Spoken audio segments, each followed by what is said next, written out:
जल हमें विभिन्न स्रोतों से प्राप्त होता है। जल के स्रोत हैं वर्षा का जल।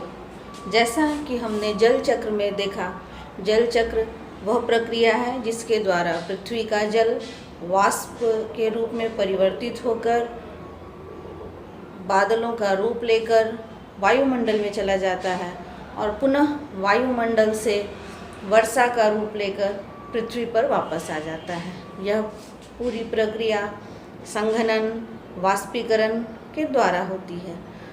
तो जो वर्षा का जल पृथ्वी पर नीचे आता है, वह जल हमारे उपयोग में पूरी तरह नहीं आ पाता। वह जल अत्यधिक मात्रा में वेस्ट हो जाता है, बर्बाद हो जाता है। वह जल बहता हुआ चला जाता है नदी, नालों और महासागरों में। वर्षा का जल हमारे जल के मुख्य स्रोतों में से एक है। वर्षा के जल का उपयोग सिंचाई के लिए किसान करते हैं। मुख्यतः भारत की सिंचाई आज भी कृषि जो कार्य है वह वर्षा के जल पर ही आधारित है। बच्चों, एक टर्म है यहाँ अम्ल वर्षा। जो औद्योगिक क्षेत्रों में गैस रिलीज होते हैं, जैसे नाइट्रोजन और सल्फर के ऑक्साइड्स, ये वाटर से रिएक्ट करके सल्फ्यूरिक एसिड और नाइट्रिक एसिड का फॉर्मेशन करते हैं और यही एसिड अम्ल वर्षा के रूप में होती है। इसी अम्ल वर्षा के कारण ताजमहल पीला होता जा रहा है। आइए अब हम दूसरे स्रोत के बारे में जानते हैं, सतही जल। सतही जल वह है जो हम नदी, तालाब, कुआं आदि में देखते हैं। तीसरा है भूमिगत जल।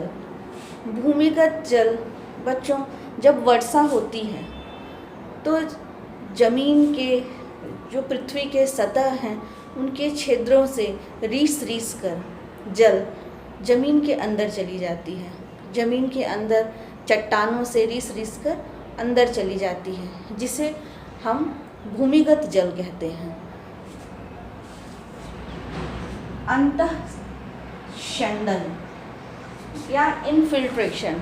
अंतःस्यंदन या इनफिल्ट्रेशन का अर्थ है जमीन से जो परत है नीचे चट्टानों की, उससे जल का रिसना। जल के रिसने की प्रक्रिया को ही हम इनफिल्ट्रेशन या अंतःस्यंदन कहते हैं। दूसरा है हमारा भौम जल स्तर। भौम जल स्तर से तात्पर्य है भूमि के नीचे का जल। जमीन के जो सतह है उसके नीचे का जो जल का हमारा वाटर टेबल जिसे हम कहते हैं, जिस लेयर पर हमें वाटर मिलता है, उस लेयर के ऊपर को हम लोग भौम जल स्तर कहते हैं, जो हमें विभिन्न रूपों में प्राप्त होता है, जैसे चापानल, नलकूप आदि द्वारा हम जिसे बोरिंग कहते हैं। बोरिंग करने के पश्चात हम इस वाटर लेवल का जो हमारे पृथ्वी के नीचे है, भूमि के नीचे है, इस जल का उपयोग हम करते हैं अपने क्रियाकलापों में। बच्चों, यह भौम जल स्तर जो है रॉन्ग प्रैक्टिसेस की वजह से डे बाय डे घट रहा है। भौम जल स्तर घट रहा है। आइए भौम जल स्तर के घटने का, इसके कमी का कारण हम जानते हैं। भौम जल स्तर क्यों घट रहा है? भौम जल में कमी या अपक्षय के कारण क्या हैं? आइए इसे देखते हैं। पहला, जनसंख्या वृद्धि। बच्चों, भारत विश्व का सबसे बड़ा दूसरा जनसंख्या वाला देश है। यहाँ की इतनी बड़ी आबादी को जल की पूर्ति करना भी खुद में एक बहुत बड़ा चैलेंज है। औसतन एक व्यक्ति को 40 से 50 लीटर जल की आवश्यकता होती है। अगर 130 करोड़ व्यक्ति को 40 से 50 लीटर अगर प्रति व्यक्ति जल की आवश्यकता है, तो आप अंदाज़ा भी नहीं लगा सकते कि कितने जल की आवश्यकता है। तो इतनी बढ़ती हुई जनसंख्या को जल प्राप्त विभिन्न स्रोतों से होता है, उनमें से मुख्य स्रोत यह हमारा भौम जल भी है। यह भी एक प्रमुख कारण है जिसकी वजह से भौम जल का क्षय हो रहा है। दूसरा, कृषिगत उपयोग। भारत की जो आज भी सिंचाई व्यवस्था है वह आधारित है, बहुत ज़्यादा डिपेंडेंट है अंडरग्राउंड वाटर। पूरे भारत में ही मेघालय में सबसे ज़्यादा वर्षा होती है। कुछ क्षेत्र ऐसे हैं, राजस्थान, गुजरात, जहाँ कम वर्षा होती है, तो इसलिए वर्षा का वितरण समान नहीं है। तीसरा, वनों की कटाई। आप जानते हैं वनों का एक बहुत ही महत्वपूर्ण योगदान है वर्षा कराने में। वनों की कटाई होती जा रही है क्योंकि सड़क का निर्माण करना है, घरों का निर्माण करना है, कल कारखानों का निर्माण करना है, तो वनों की अंधाधुंध कटाई के कारण भी भौम जल का स्तर गिर रहा है। लास्ट है जल की बर्बादी। हम अपने दैनिक क्रियाकलापों में जाने या अनजाने में बहुत सारे जल की बर्बादी करते हैं। यह सब जितने भी कारण हैं, इन सब की वजह से भौम जल स्तर का क्षय होता है। आइए अब हम जल का प्रबंधन कैसे कर सकते हैं, हम अच्छी आदतों को अपनाकर जल के संग्रहण में, जल के संचय में अपना योगदान दे सकते हैं। आइए इसे देखते हैं। जल को बनाया नहीं जा सकता, पर जल को बचाया जा सकता है। अपनी अच्छी आदतों के द्वारा हम जल को बचा सकते हैं, जल का संग्रहण कर सकते हैं। छत के ऊपर संग्रहण। छत की भवनों के ऊपर वर्षा के जल का संग्रहण कर उसे भूमि में भंडारण टैंक में पाइपलाइन के थ्रू भेजा जा सकता है, जहां वह जल स्टोर होकर रहेगा और फिर उसे हम अपने यूज़ के लिए पाइपलाइन के थ्रू बाहर ला सकते हैं। दूसरा, छत के ऊपर संग्रहित जल का उपयोग हम भौम जल स्तर को भी ठीक करने में, बढ़ाने में ला सकते हैं। दूसरा है डोभा निर्माण।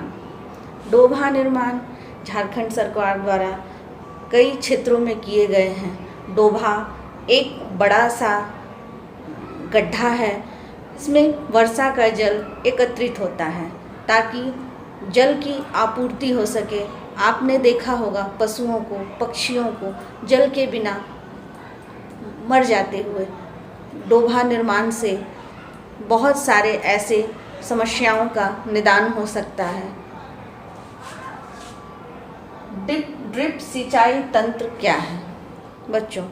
ड्रिप सिंचाई तंत्र, पौधे जल के अभाव में मर जाएंगे, उनका ग्रोथ नहीं होगा, उनका विकास नहीं होगा और फिर इतनी बड़ी जनसंख्या को भोजन उपलब्ध कराना एक चैलेंज है। ड्रिप सिंचाई तंत्र जल के संचयन में बहुत ही उपयोगी उपाय है। इसके द्वारा हम एक कम व्यास वाली पाइप का इस्तेमाल करते हैं जिसमें बहुत सारे छिद्र होते हैं और पौधों तक जल बूंद बूंद रीस रीस कर पहुंचता है, न कि पौधों को एक बार बहुत सारा जल दे दिया जाए और वह जल अनावश्यक ही बह जाता है, सारा जल पौधों द्वारा यूज़ नहीं होता है। तो ड्रिप सिंचाई तंत्र एक बहुत ही इम्पॉर्टेंट तरीका है जल का संचयन करने में। जल का अनावश्यक खर्च नहीं होगा, जल बचेगी और कम जल में ही पौधों को अच्छी तरह से जड़ों में जल प्राप्त होगा। पौधों पर जल की कमी का प्रभाव। पौधे प्रकाश संश्लेषण द्वारा अपने भोजन का निर्माण करते हैं। प्रकाश संश्लेषण में पौधों को कार्बन डाइऑक्साइड, जल एवं सनलाइट की आवश्यकता होती है। जल को वह अपने जड़ों द्वारा अवशोषित करते हैं।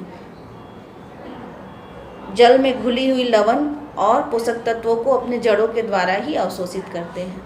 तो अगर पौधों को जल न मिले तो पौधे प्रकाश संश्लेषण की प्रक्रिया नहीं कर पाएंगे। अगर प्रकाश संश्लेषण की प्रक्रिया नहीं कर पाएंगे तो पौधे अपने भोजन का निर्माण नहीं कर पाएंगे। इससे पौधों का विकास रुक जाएगा, फिर ऑक्सीजन गैस की कमी हो जाएगी।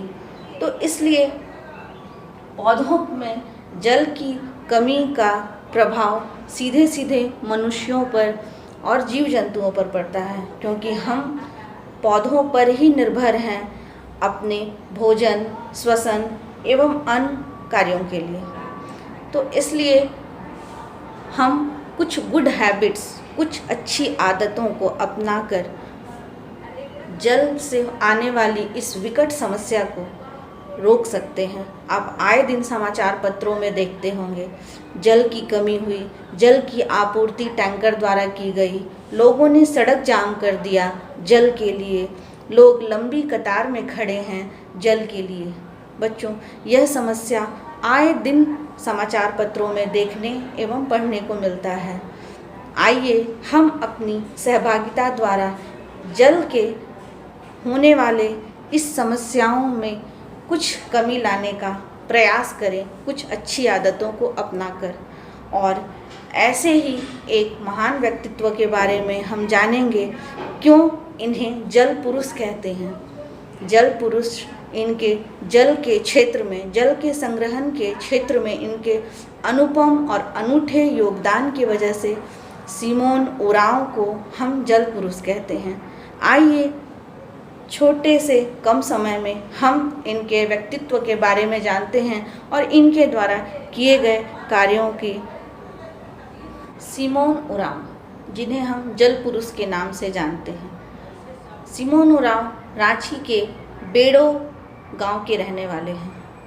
बच्चों, इन्होंने जल संग्रहण के लिए जितने भी उपाय किए हैं वह अनूठी मिसाल है।